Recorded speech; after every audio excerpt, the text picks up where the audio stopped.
Waalaikumsalam warahmatullahi wabarakatuh. Penyoal yang bertanya soalan, isteri saya dimasukkan ke bilik bersalin pada pukul 3:30 petang dan akhirnya melahirkan anak pada pukul 9 malam.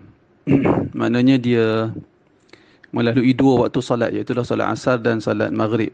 Kita andaikan isteri yang bertanya telah menunaikan salat zuhur, sebaik saja masuk waktu zuhur. Jadi dia tertinggal, dia melalui waktu salat asar dan maghrib, kerana dia bersalin pada pukul 9 malam. Soalan penyoal, bagaimanakah caranya untuk isteri saya menunaikan salat sedangkan beliau sedang bertarung nyawa untuk bersalin? Ada ulama berbeza pandangan dalam masalah wanita yang sakit untuk bersalin. Demikian juga ulama berbeza pandangan tentang cairan ataupun sama ada air dan darah yang keluar sebelum bersalin.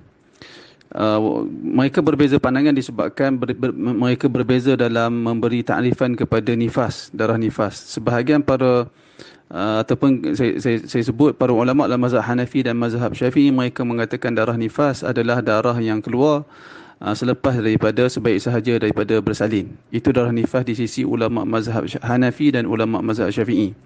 Apa dia? Iaitulah darah nifas ialah darah yang keluar selepas ataupun menuruti bersalin.